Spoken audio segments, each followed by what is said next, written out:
In 2022, Alex was making $55,000 a year and living paycheck to paycheck. Rent, car payment, student loans, groceries, every dollar had a job before it even hit his account. By 2026, things finally seemed to turn around. His salary had jumped to $95,000. New title, new responsibilities, more respect at work. On paper, Alex was doing everything right. But when he opened his banking app, his balance still looked the same. Almost nothing left at the end of the month. Same money stress, same anxiety, same "how am I still broke" feeling. How is it possible to almost double your income and still feel broke in America? How do you go from $55,000 to $95,000 a year, and yet your savings account, your investments, your emergency fund barely move? This is not just Alex's story. This is the story of millions of Americans who did everything right, went to college, got the promotion, moved up in life, and still feel like they can't breathe financially. Meet Alex. He's 31 years old, lives in a mid-size American city, and works a stable white-collar job. Not rich, not poor, just very middle class. When he first started his career, Alex was making around $55,000 a year.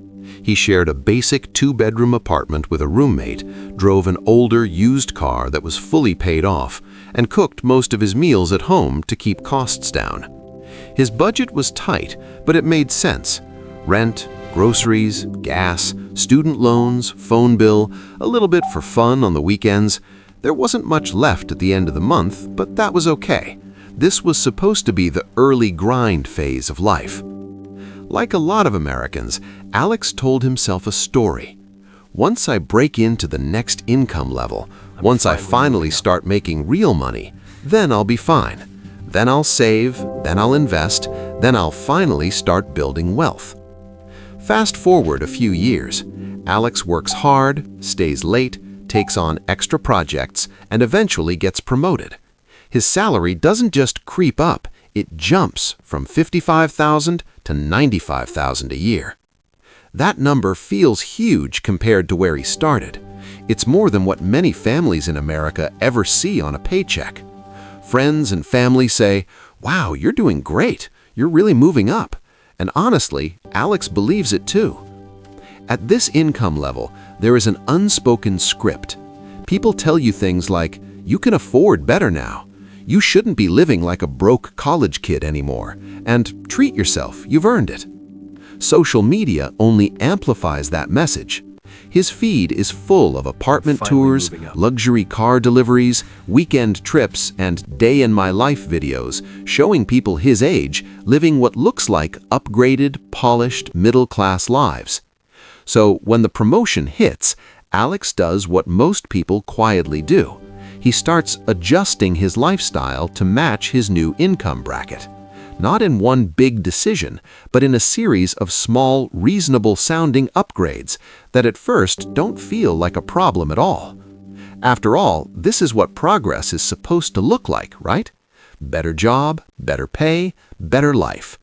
No one warns you that this exact mindset is the first step into the lifestyle inflation trap. The first upgrade hits where it hits most Americans: housing.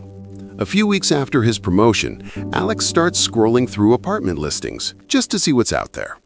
His old place is fine, small kitchen, dated carpet, noisy neighbors, but it's affordable.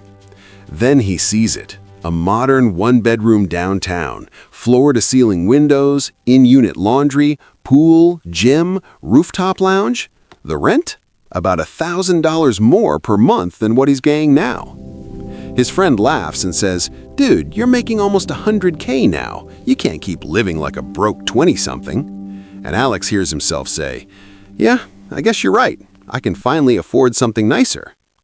On paper, it still works. He does a quick mental math in his head. Higher income, higher rent, but it seems manageable. No spreadsheet, no actual budget, just vibes. A month later, Alex is handing over the keys to his old apartment and moving into the new place. Same city, same job, but now with a pool, a gym, a dog wash station, and a rent payment that eats a massive chunk of his paycheck. Once the apartment upgrades, everything around it upgrades too. The new building is in a nicer neighborhood with nicer restaurants, nicer coffee shops, and nicer people. Dinner isn't $15 anymore, it's $35 before tip, and that's if you keep it simple. His coworkers say, "You live over there now? We should grab drinks on your side of town." So Friday happy hour turns into cocktails, small plates, and ride shares home because parking is a nightmare. What used to be an occasional treat becomes the new normal weekend. Then comes the car. The old paid-off sedan suddenly feels out of place in the garage full of shiny SUVs and crossovers. One afternoon, a coworker jokes, "Man, that thing got you through college or what?" Alex laughs it off, but it sticks. He starts browsing for something reliable and lands at the dealership just to look. A few hours later, he's driving away with a brand new car, with a 5-year payment, full coverage insurance, and a monthly cost that quietly eats what's left of his raise. The salesperson tells him, "With your income, this payment is nothing. You deserve a car that fits your lifestyle." And that line feels good. It feels like proof he's moving up. What no one says out loud is that he just turned a $0 car into a $700+ monthly obligation once you add insurance, gas, and maintenance. With a nicer apartment and a nicer car, daily habits shift too. Alex used to pack lunch for work 3 or 4 days a week. Now, grabbing lunch out just this once happens 3 times a week, then 4. DoorDash, Uber Eats, late-night takeout after long days, each order feels small, 30 here, 40 there, but the monthly total quietly rivals a second rent check. And then there are the subscriptions. With the new place, he signs up for a premium gym, even though there's a free one downstairs. Adds 2 more streaming services because it's only $15 a month. Tosses in a couple of apps, cloud storage, maybe a monthly subscription box that looked cool on Instagram. None of these decisions feel reckless in the moment. They're small upgrades that match the story in his head. I make good money now. This is what people at my level do. But here's the problem. The raise was a one-time jump.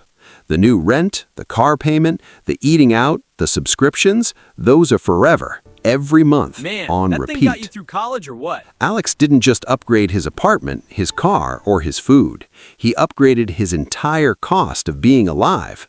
And his income, even at $95,000, is now chasing a lifestyle that expands a little more every time he says, "I deserve this." A few months into his new lifestyle, everything looks good from the outside. New apartment, new car, better restaurants, nicer weekends. If you saw Alex on social media, you'd think, he's made it. But one Tuesday night, after paying his rent and a few bills, he sits down on the couch, opens his banking app, and feels his stomach drop. His checking account shows just a few $100s left until the next paycheck. His credit card balance is creeping past $8,000. His savings account, the one he promised himself he'd really start building after the promotion, is sitting under $1,000. Remember, this is a guy making $95,000 a year. That's more than what many American households make in total. And yet, financially, he feels almost exactly like he did at 55. The numbers don't lie. Rent takes a huge chunk. The car payment and insurance chew through another. Add in groceries, gas, subscriptions, eating out, random Amazon orders, and there's barely any oxygen left in his budget. Alex scrolls through his transactions. $75 here, $120 there, $200 on a quick weekend away, 3 different streaming services, a gym he barely uses, plus interest charges on that growing credit card balance. He does a rough calculation in his head and realizes something brutal. If he lost his job tomorrow, he could barely cover 1 month of expenses before everything falls apart. 1 unexpected car repair, 1 medical bill, 1 emergency, and he'd be in real trouble. The crazy part? He is not alone. Across America, surveys show that more than half of adults are living paycheck to paycheck, and a majority can't comfortably cover a $1,000 emergency with savings. Not just low-income workers, many middle and high-income households feel the same constant squeeze. Alex leans back, phone still in his hand, and feels this heavy mix of shame and confusion. How am I making this much money and still stressing about gas, about groceries, about a stupid flat tire? It doesn't feel logical, but it feels very real. On paper, he's the success story. Good job, good salary, nice place, nice car. Inside, he's part of a growing group of Americans who earn too much to be struggling, yet quietly worry every month about whether it will all come crashing down. In that moment, staring at the tiny number in his bank account, Alex finally sees the pattern. His income went up, but his obligations went up even faster. The promotion didn't fix his money problems, it just gave his lifestyle permission to get more expensive. And this is the turning point, because until you can say out loud, the way I'm handling money is broken, Where you is it keep all telling going? yourself that the next raise, the next bonus, the next job will magically solve a problem that's actually living in your habits. What Alex is experiencing has a name. It's called lifestyle inflation, or lifestyle creep. In simple terms, lifestyle inflation is what happens when your spending goes up every time your income goes up. You earn more, so you start spending more. On rent, on food, on travel, This is hedonic on adaptation. little Your upgrades, brain quickly gets until used the to every extra money upgrade. you thought would change everything completely disappears. On paper, you're making more than ever. But in real life, your savings rate, your investments, your emergency fund look almost exactly the same as before, or sometimes even worse. Let's put some simple numbers to this. Imagine two versions of Alex. Old Alex makes $55,000 a year. After taxes, he brings home about $3,500 a month. His expenses are around $3,000, so he has roughly $500 left over if he's careful. New Alex makes $95,000 a year. After taxes, maybe he brings home around $6,000 a month. But now his rent is higher, his car is more expensive, he eats out more, he travels more, and all the little subscriptions have stacked up. Instead of spending $3,000, he's now spending $5,500 or more. On paper, his income almost doubled. In reality, his leftover money, his actual margin, barely changed at all. That gap between what you earn and what you keep is where wealth is built. Lifestyle inflation quietly crushes that gap. So why do smart, hardworking people fall into this over and over again? A big part of the answer is psychology. First, there's hedonic adaptation, sometimes called the hedonic treadmill. When you upgrade something in your life, it This feels is hedonic amazing for a adaptation. little while. Your brain quickly The new gets used to apartment, every the upgrade. new car, the nicer dinners. But your brain quickly gets used to it, and what felt like luxury becomes your new normal. Once Wealth is that built in the happens, gap you between start what you looking for earn the and what you next keep. upgrade to Lifestyle chase that inflation feeling crushes again. that gap. More decor, better vacations, nicer gadgets. Your income is feeding a moving target. Second, there's social comparison. You see coworkers, friends, and strangers on social This is media hedonic living a adaptation. certain Your version brain of quickly success, gets used to every and upgrade. without realizing it, you start matching your spending to their lifestyle, not to your actual financial goals. And third, a lot of lifestyle inflation hides in fixed costs. Higher rent, car payments, phone plans, subscriptions. These are bills that repeat every month, whether you feel like paying them or not. They quietly lock you into a more expensive life that's very hard to unwind. This is why so many people can say, "I make more than I ever have, and yet I still feel broke." It's not just about how much money comes in. It's about how quickly your lifestyle grows to swallow every raise before it ever reaches your future.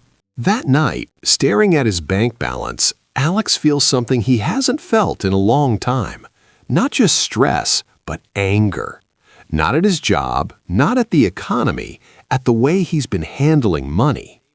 He scrolls back through old pay stubs and realizes in the last few years his income went up tens of thousands of dollars, but his savings barely moved.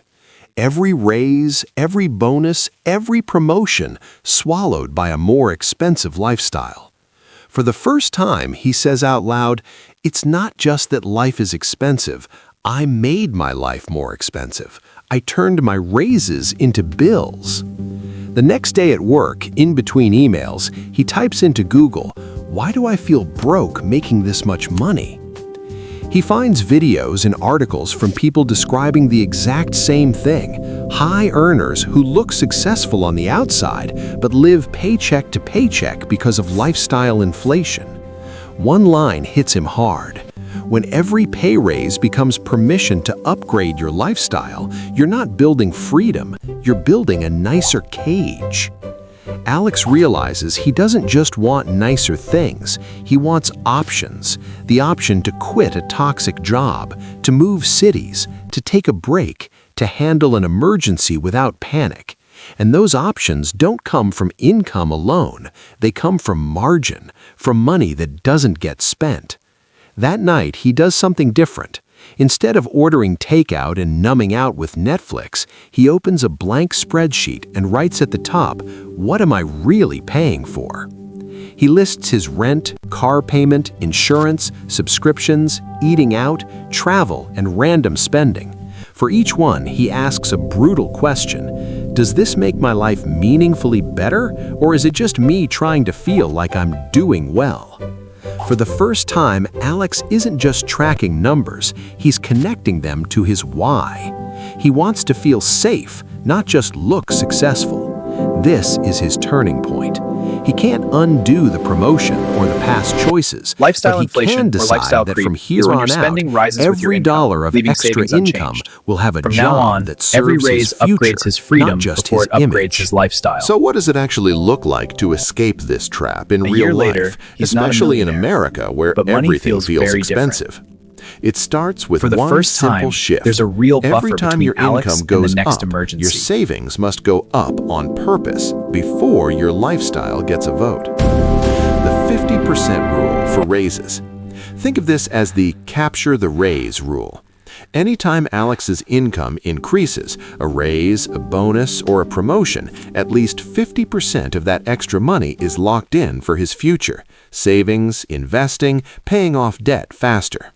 If his raise adds $1,000 a month after tax, $500 automatically goes toward building wealth, and the other $500 can upgrade his lifestyle on purpose, not by accident. That way, every raise makes his life a bit nicer and his future a lot safer. The lifestyle grows, but it grows slower than his income. Pay yourself first, not last. The second principle is the classic one, pay yourself first. Instead of saving whatever's left at the end of the month, Alex makes saving his very first bill. On payday, money automatically moves into 3 buckets before he pays rent, touches his card, or opens a delivery app. An emergency fund, retirement accounts like a 401k or IRA, and maybe a taxable investment account. Even starting with 10% and slowly increasing it over time beats waiting for the perfect month that never comes. Automate the boring stuff. The third step is to let the systems do the heavy lifting. Alex sets up automatic transfers the same day his paycheck hits, one to savings, one to investments, one to extra debt payments. He also automates bill pay for rent, utilities, and minimum debt payments, so he's not tempted to treat that money as extra just because it's still in his account. When your good decisions happen automatically, your lifestyle has less room to quietly expand and steal that money. Live slightly below your means. Finally, Alex makes a decision that's deeply un-American on the surface. He chooses not to live at the absolute edge of what he can technically afford. Instead of maxing out what the bank says he qualifies for in rent or car payments, he picks options that leave breathing room, choosing an apartment that's good, not dream, and a car that's reliable, not just impressive. The goal isn't to never enjoy upgrades, it's to upgrade slowly, intentionally, and always leave space between what you earn and what you spend, because that space is where freedom lives. Over the next year, Alex doesn't become a millionaire. There's no lottery ticket, no overnight success story. But quietly, month after month, his life starts to feel different. He trims a few upgrades that weren't really making him happier, negotiates a couple of bills, says no to trips he used to say yes to just to keep up. He captures part of every raise, pays himself first, and lets automation do the boring work. 12 months later, his bank app tells a different story. The credit card balance is gone. There's a real emergency fund sitting there, enough to handle a job loss, a medical bill, or a blown tire without sending him into panic. Same job, same city, similar salary. But now, money is no longer the thing that keeps him up at night. He has breathing room. He has options. Here's the truth. Lifestyle inflation isn't just about buying nice things. It's about quietly trading your future freedom for a more expensive present. Financial freedom isn't when you never think about money. It's when money stops making your decisions for you. When you're not stuck in a job you hate, a payment you regret, or a life you can't afford to step away from. So here's your question. If your income went up in the last few years, did your freedom go up with it? Or did your lifestyle quietly eat the whole raise? Sometime this week, open your bank app, pull up your last 3 to 6 months, and be brutally honest. Where did my last raise actually go? If this video feels uncomfortably familiar, that's not a reason to feel shame. That's your wake-up call. Protect the gap. Capture your raises. Upgrade your freedom before you upgrade anything else. If you want more breakdowns like this, real stories, real numbers, zero fluff, hit subscribe, share this with someone who got the raise but still feels broke, and tell me in the comments, what's one lifestyle upgrade you're actually willing to roll back starting this month?